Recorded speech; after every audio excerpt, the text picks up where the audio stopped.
if I bleed tonight, if I am sad tonight, I don't have a job to find. And if I work tonight, if I'm so tired tonight, I'll fall asleep when I'm home, when I'm home.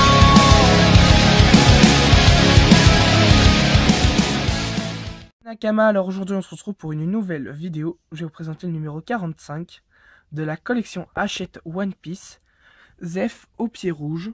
Dans ce numéro la figurine de Zeph plus un poster. Alors là on a une super représentation, franchement je kiffe cette image. Alors Zeph au pied rouge, chef cuisinier du baratier et mentor de Sanji.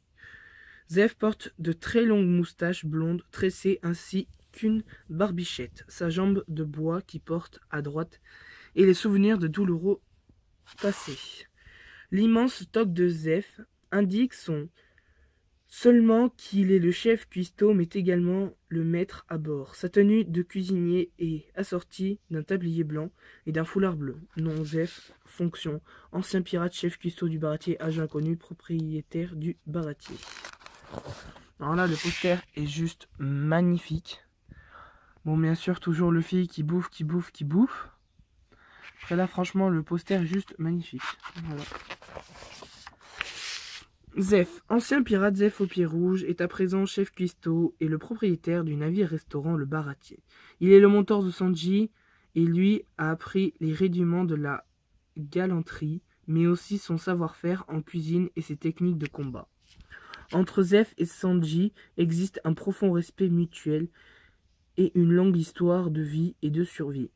Zeph au pied rouge.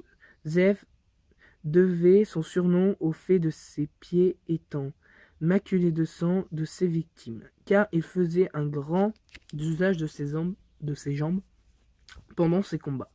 Il était un pirate craint et respecté, car il était revenu sain et sauf de Grand Line. Capitaine de l'équipage du Cook à bord du Cooking George, il mettait un point de l'honneur de ne pas dérober la nourriture des vaisseaux attaqués.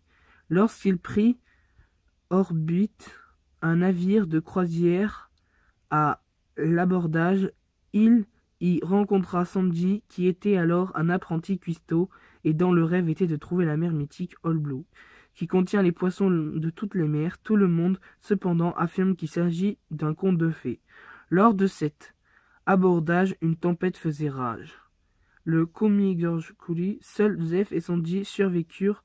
Les deux rescapés se retrouvent en effet sur un îlot désert où Zeph, pour survivre, dut manger sa jambe droite car il avait donné toute sa nourriture à Sanji. Alors oui et non, parce que dans l'anime et dans le manga il y a une différence. Alors c'est bien un peu vrai, mais on sait pas laquelle vraie version, parce qu'une fois il dit qu'il a mangé sa jambe, ou sinon qu'il l'a perdu parce qu'il était sous l'eau et tout et qu'il l'a coupé. Voilà. Après, Luffy a déjà goûté aux qualités altiques de Zeph, à commencer par sa jambe de bois. Chef du baratier, suite à ces épisodes malheureux, Zeph tomba sa propre affaire, ainsi marnaquier de son navire-restaurant Le Baratier. C'est à son bord que Sanji grandit et apprend les métiers de cuisinier, ainsi que les fameuses techniques de combat malgré son handicap. La force de Zeph n'est pas à prendre à la légère. D'ailleurs, Luffy, ayant endommagé le navire, en fera les frais et goûta à son coup de phosphère sauté ou encore son Drum King. Surprise du chef. Peu après, le baratier sera la proie des pirates Don Krieg, mais c'est à l'aide de Luffy que l'affaire Don Krieg est réglée. À la suite de cela, Zeph pousse Sanji à rejoindre Luffy, qui, au parcourant les mers, lui offre l'occasion de découvrir All Blue. All Blue, un océan légendaire dans lequel toutes les mers se rejoignent. C'est là que l'on trouve réunies toutes les espèces de poissons de North Blue, South Blue, West Blue et West Blue. Excusez-moi. Un véritable jardin d'Éden pour les cuistots, au lieu mythique où l'on aurait à portée de fil une ressource inépuisable de denrées, une grande qualité. Zeph sauve la vie à Sanji en apprenant qu'ils partagent le même rêve fabuleux. Alors le prochain personnage, franchement, je le kiffe, c'est Kinemon. Alors franchement, cette collection, je la kiffe trop. Parce qu'ils nous font des personnages qui sont arrivés dans l'histoire il n'y a pas très longtemps. Voilà.